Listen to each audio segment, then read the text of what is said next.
Cataract classic రెటినాలకు world class treatment ఇప్పుడు మన బీరంగూడలో అమెరికన్ లేజర్ ఐ హాస్పిటల్స్.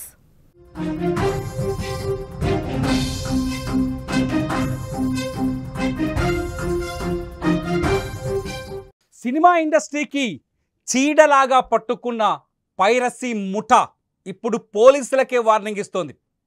మీరు మమ్మల్ని ఏమీ చేయలేరంటూ కౌంటర్ చేస్తోంది. ప్రపంచంలో మీరు ఏ మూలకున్నా పట్టుకొస్తామని రీసెంట్గా పనిచేసి హైదరాబాద్ మాజీ సిపి సివి ఆనంద్ 2 రోజుల క్రితం సిపి హోదాలో ఇచ్చిన వార్నింగ్ని ఐబొమ్మ తిప్పికొట్టే ప్రయత్నం చేస్తోంది. అంతేకాదు పోలీసుల గుట్టు బయట పెడతాం, పోలీసుల వెబ్సైట్లను కూడా మేము హ్యాక్ చేస్తాం, అంతేకాదు మా దగ్గర 5 లక్షల మంది డేటా ఉంది, అందులో పోలీసులు కూడా ఉన్నారు, వాళ్ళ వ్యవహారాల్ని కూడా మీడియాకి ఓటీటీలకి అందిస్తామంటూ ఐబొమ్మ తాజాగా చేస్తున్న హెచ్చరిక మొత్తం సమాజాన్ని నివ్వెరపరుస్తోంది. సినిమా ఇండస్ట్రీకి ఇప్పటికే వేల కోట్ల రూపాయల నష్టాన్ని తీసుకొస్తున్న ఈ పైరసీ ముఠాల్లో ఒక 5గురిని 2 రోజుల క్రితం హైదరాబాద్లో పోలీసులు పట్టుకున్నారు. చాలా ఇన్వెస్టిగేషన్ చేసి సైబర్ క్రైమ్ పోలీసులు ఆ ముఠా ఎలా సినిమాల్ని పైరసీ చేస్తున్నాయి, ఆ కాపీలని బయటకి ఎలా అమ్ముతున్నాయని ఒక పెద్ద ఇన్వెస్టిగేషన్ చేసింది సివి ఆనంద్ నేతృత్వంలోని సైబర్ క్రైమ్ పోలీస్ డిపార్ట్మెంట్. అయితే సివి ఆనంద్ ఆ సందర్భంగా ఒక కామెంట్ చేశారు. ఈ పైరసీ ముఠా ఎక్కడున్నా వదిలిపెట్టమని, ముఖ్యంగా ఓటీటీలని హ్యాక్ చేసి ఓటీటీ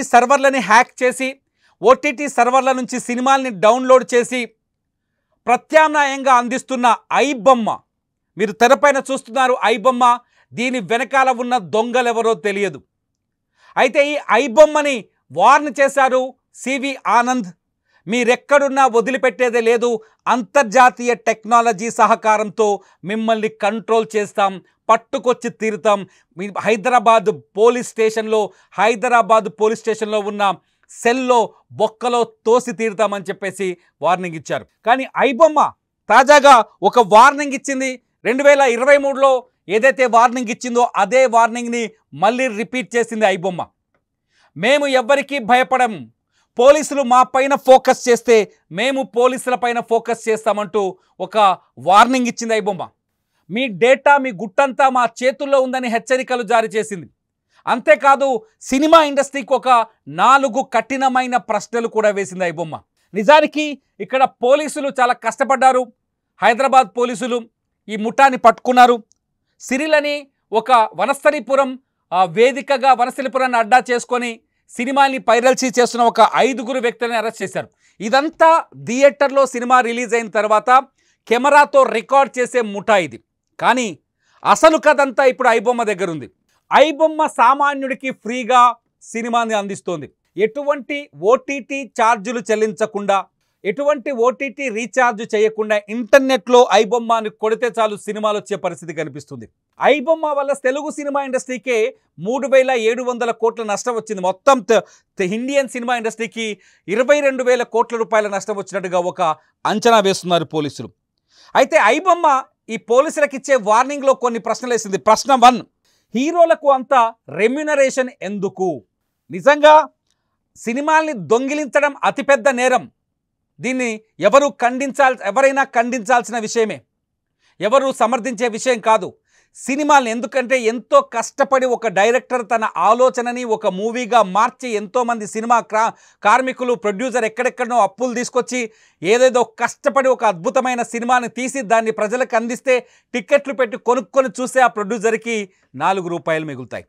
కానీ ఇక్కడ ఆ ప్రొడ్యూసర్లను కూడా ప్రశ్నించింది ఐబొమ్మ. చాలా మొట్టమొదటి ప్రశ్న ఇది 2023లో కూడా ఇదే ప్రశ్న. అయితే ఐబొమ్మ ఆ 2023లో ఏదైతే వార్నింగ్ ఇచ్చిందో అవే వార్నింగ్లు మళ్ళీ రిపీట్ చేసినట్టుగా తెలుస్తుంది. ఈసారి పోలీసులకు వార్నింగ్ ఇస్తూ చేసినట్టుంది. మీ డేటాని మేము దొంగిలిస్తామని కొత్తగా పోలీసులకి వార్నింగ్ ఇస్తూ పాత ప్రశ్నలు రిపీట్ చేసింది ఐబొమ్మ. మొదటి ప్రశ్న, హీరోలకు అంత రెమ్యునరేషన్ అవసరమా? హీరో మీ కొడుకైనా సరే ఎందుకన్ని కోట్లు ఇస్తున్నారు హీరోలకి అని లిటరలీ ఐబొమ్మ అడుగుతున్న ప్రశ్నలో నిజం కూడా కనిపిస్తుంది. అది దొంగ సైటే, దొంగలే వాళ్ళని జైల్లో పెట్టాల్సిందే. కానీ హీరోలకి అంత రెమ్యునరేషన్ ఇవ్వడం వల్ల సినిమా బడ్జెట్ పెరుగుతుంది. నిజం, సినిమా బడ్జెట్ పెరగటం వల్ల సినిమా టికెట్ ధర పెరుగుతుంది. సినిమా పిచ్చోళ్ళందరికీ నేను ఒక ప్రశ్న వేస్తున్నాను, నేను కూడా సినిమా పిచ్చోనే అయినా సరే వేస్తున్నా ఒక ప్రశ్న. ఒక సినిమా హీరో సినిమా రిలీజ్ అవుతుందంటే ప్రీ రిలీజ్ షోలు అంటే రిలీజ్కు ముందు రోజే వేసే షోకి ఒక్క టికెట్ని 1000 రూపాయలు 1500 పెట్టి అమ్ముతున్నా కూడా కొనుక్కుంటున్నాం.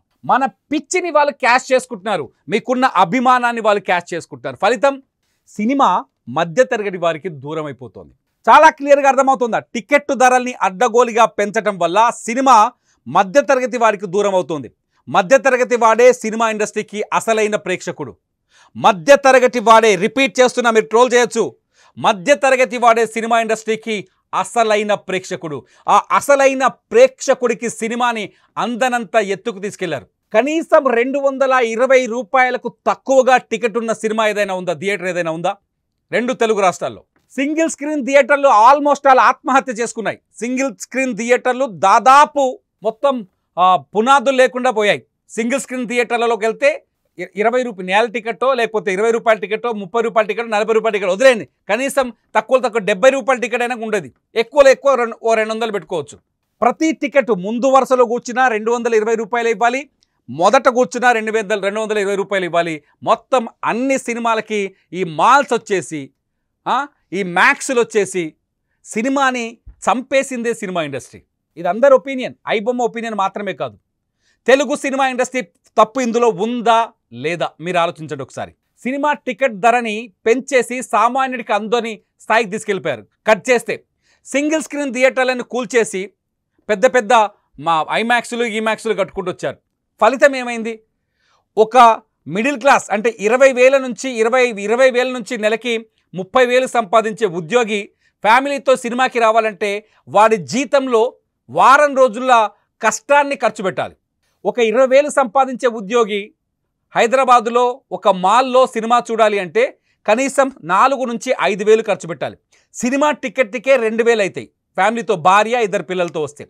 అక్కడికి వచ్చిన తర్వాత 800 పెట్టి పాప్కార్న్ డబ్బా కొనుక్కోవాలి, 60 రూపాయలు పెట్టి సమోసా కొనాలి, లేకపోతే కూలింగ్ తాగాలి అంటే కనీసం 120 రూపాయలు తక్కువలో తక్కువ ఖర్చు పెట్టాలి. పెద్ద బాటిల్ డబ్బా కావాలంటే 230-300 రూపాయలు పెట్టాలి. సినిమాకు వచ్చే వాళ్ళని ఈ రకంగా ప్రభావితం చేసి దోచుకునే ప్రయత్నం చేస్తే సామాన్యుడు థియేటర్కి ఎందుకు వస్తాడు? ఐబొమ్మకే వెళ్తాడు. అందుకని ఐబొమ్మ వాడు ప్రశ్న వేస్తున్నాడు, మీ హీరోలకి అంత రెమ్యునరేషన్ ఎందుకు? హీరో మీ కొడుకైనా సరే ఎందుకంత రెమ్యునరేషన్ ఇస్తున్నారని. రెండో పాయింట్, ఇండస్ట్రీపై ఆధారపడి ఉన్న వారిపైన సానుభూతిని చూపించకండి. వాళ్ళకి మీరిచ్చే అమౌంట్ ఏ కూలి పనికి వెళ్ళినా దొరుకుతుంది. మీ హీరోయిన్కి ఆ కూలి చేస్తే వస్తుందా? ఇది కూడా గట్టి ప్రశ్నే, నిజమే కదా. తెలుగు సినిమా ఇండస్ట్రీలో నిన్న మొన్న కార్మికులు ఆందోళన చేశారు, ధర్నాలు చేశారు. సరే, వాళ్ళకి రెమ్యునరేషన్ పెంచడానికి సినిమా ఇండస్ట్రీ కనీసం 2 నెలలు నెల రోజు తీసుకుంది. హీరోలు రెమ్యునరేషన్ తగ్గించుకుంటారా? నిజంగా వాళ్ళకి ఇచ్చే పని ఏ కూలిపోయినా వస్తుందేమో అనిపిస్తుంది ఒక్కొక్కసారి.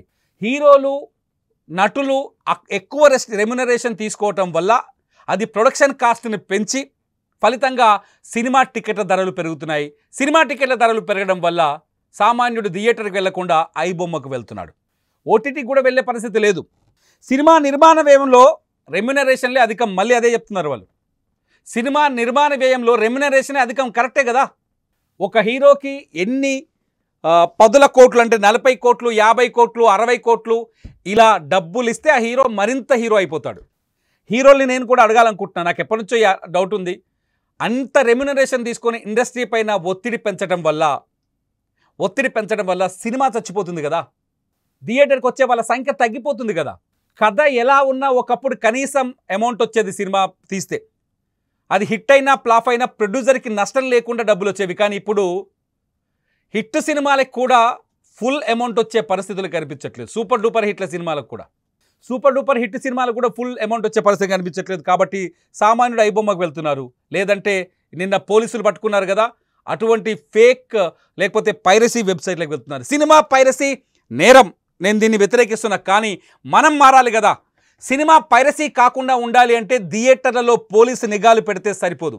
సినిమా పైరసీ కాకుండా ఉండాలి అంటే థియేటర్లలో పోలీసుల్ని పెట్టి లేకపోతే కెమెరాలు పెట్టి రికార్డ్ చేసే వాళ్ళని పట్టుకుంటే సరిపోతుందా? ఒక్క రోజుకి సరిపోతుంది, 2 రోజులకు సరిపోతుంది. ఒకసారి మహేష్ బాబు వెళ్ళి వరంగల్లో ఒకరిని కొట్టాడు. ఆ రోజుతో మహేష్ బాబే సమస్యలు ఇరుక్కున్నాడు, కానీ పైరసీ ఆగిందా? నాలుగో ప్రశ్న వేస్తున్నారు. నాలుగో ప్రశ్న ఏంటంటే అనవసర బడ్జెట్ పెట్టి సినిమా రేటును ఎందుకు పెంచుతున్నారు అని.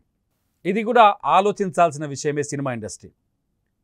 అప్పుడు మీ టికెట్ ధరలు పెరుగుతాయి. ఫలితంగా మిడిల్ క్లాస్ మెన్ ఎవరైతే 20,000కి ఉద్యోగం చేస్తున్నాడో, 20,000 నుంచి 60,000 వేసుకోండి, 60,000 వరకు ఉద్యోగం చేస్తాడో వాడు ఖచ్చితంగా ఐబొమ్మకే వెళ్తాడు.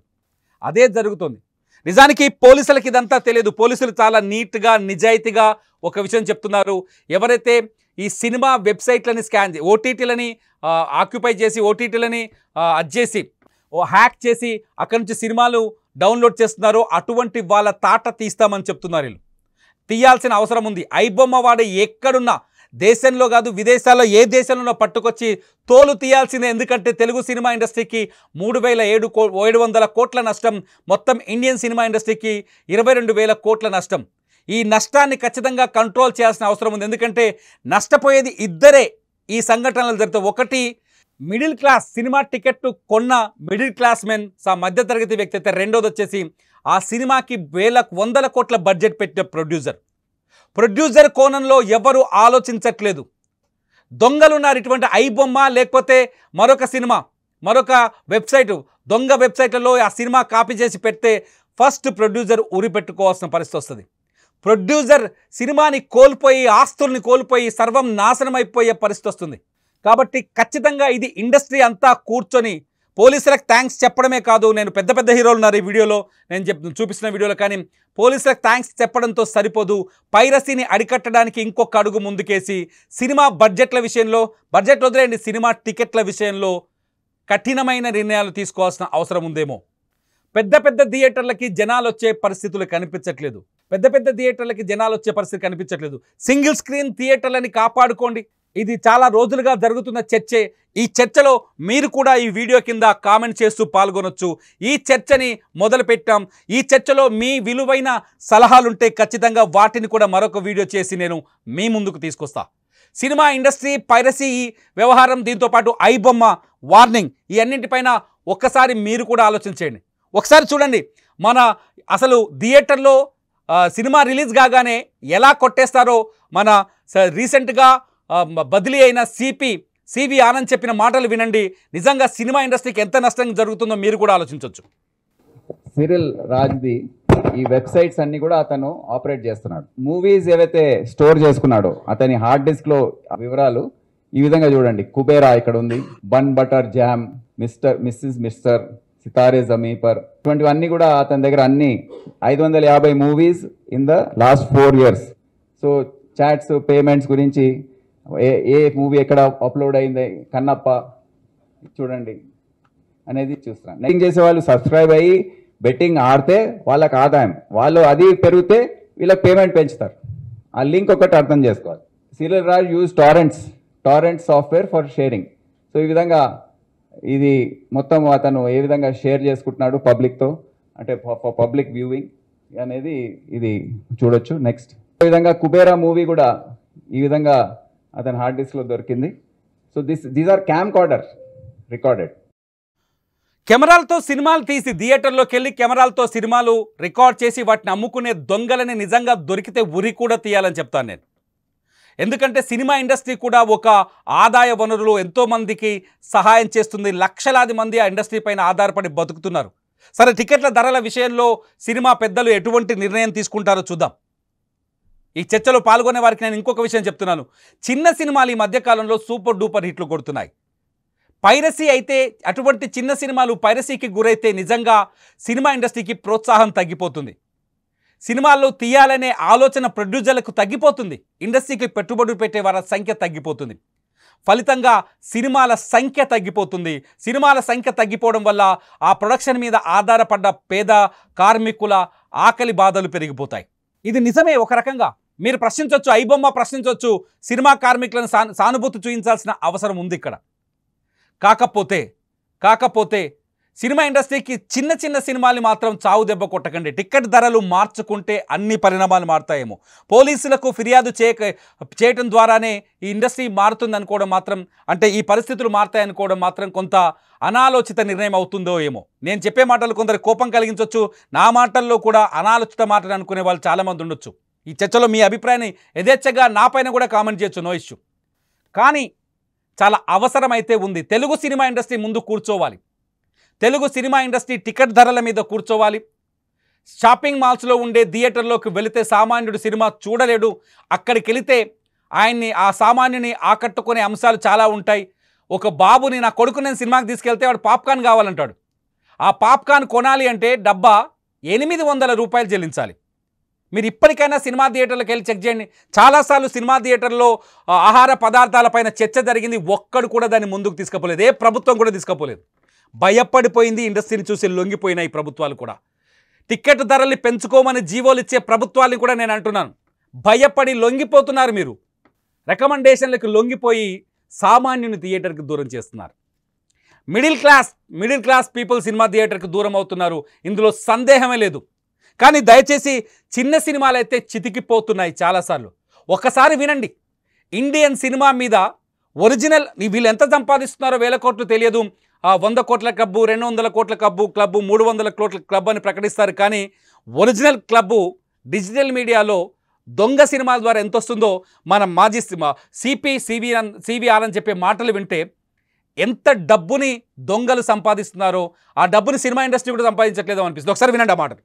మొత్తం movie industry in the country losses ఏవైతే వారు మూవీ పైరసీ వల్ల అది 22,400 కోట్లు. 2024లో కేవలం తెలుగు ఇండస్ట్రీని చూసుకుంటే వారికి 3,700 crore లాస్ అయింది. చాలా కష్టపడి Hyderabad city police cyber crime wing దాదాపు 4 నెలలు దర్యాప్తు చేసిన తర్వాత దేశంలోనే మొదటిసారిగా ఈ గ్యాంగ్స్ని పట్టుకోవడం జరిగింది. అందరికీ మూవీ పైరసీ అనేది ఏ విధంగా జరుగుతుంది? మెయిన్లీ 2 రకాలుగా. ఇప్పటి వరకు మనం ఒకటే అనుకున్నాం, కానీ రెండో ఎంఓ ఏదైతే ఉందో మోడస్ ఆపరెండి, అది చాలా విస్మయం కలిగించే అంశం. అది ఒకటి ఏంటంటే థియేటర్స్ లో వెళ్ళి క్యామ్ కార్డర్ ద్వారా రికార్డింగ్ చేసి ఆ మూవీని దాన్ని అప్లోడ్ చేసి చిత్రపరచడం. రెండవది hacking of servers of digital media houses. ఈ అంశం ఇప్పటి వరకు ఎవరికి తెలియదు. సైబర్ క్రైమ్ వింగ్ వారు కనుక్కున్నారు. Mainly betting and gaming apps ఏవైతే ఉన్నాయో వారు ఇది స్పాన్సర్ చేస్తున్నారు. అది కూడా ఒక మొత్తం movie industry in the country losses ఏవైతే వారు మూవీ పైరసీ. ఇది మొత్తానికి తెలుగు సినిమా ఇండస్ట్రీ, మొత్తం ఇండియన్ సినిమా ఎలా దెబ్బతింటుందని చెప్పడానికి ఇదొక కారణం. చాలా సింపుల్గా చెప్పాలంటే ఐబొమ్మ తెలుగు సినిమా ఇండస్ట్రీకి కావచ్చు, పోలీసులకు కావచ్చు వార్నింగ్ ఇవ్వడానికి ఖచ్చితంగా పోలీసులు సీరియస్గా తీసుకుంటారు. ఆ ఎలకలు ఏ కలుగులో నక్కినా లాక్కొస్తారు, క్లియర్. కానీ సినిమా పైరసీకి గురి కాకుండా ఉండాలి అంటే తెలుగు సినిమా ఇండస్ట్రీ కూర్చోవాల్సిన అవసరం ఉంది. టికెట్ ధరలపైన ఆలోచించాల్సిన అవసరం ఉంది. టికెట్ పక్కన పెడితే టికెట్ చుట్టూ ఉన్న వ్యాపకాలు, పాప్కార్న్ కావచ్చు, సమోసా కావచ్చు, కూల్ డ్రింక్ కావచ్చు, ఇటువంటి ఆహార పదార్థాలపై అడ్డగోలు ధరల్ని కూడా కంట్రోల్ చేయాల్సిన అవసరం ఇక్కడ మళ్ళీ కనిపిస్తుంది. మీరేమనుకుంటున్నారు? నా అభిప్రాయాన్ని వ్యతిరేకిస్తున్నారా, సమర్థిస్తున్నారా, లేకపోతే నన్ను విభేదిస్తున్నారా? ఈ వీడియో కింద మీరు కామెంట్ చేయండి. మీ కామెంట్స్లో విలువైనవి ఉంటే ఖచ్చితంగా వాటిని చదివి వినిపిస్తాను. అట్ ది సేమ్ టైం మరో వీడియో చేస్తాను. చూస్తూనే ఉండండి లైవ్ అప్డేట్స్ కోసం సుమన్ టీవీ డిజిటల్ లైవ్, అట్లాగే సుమన్ టీవీ లైవ్.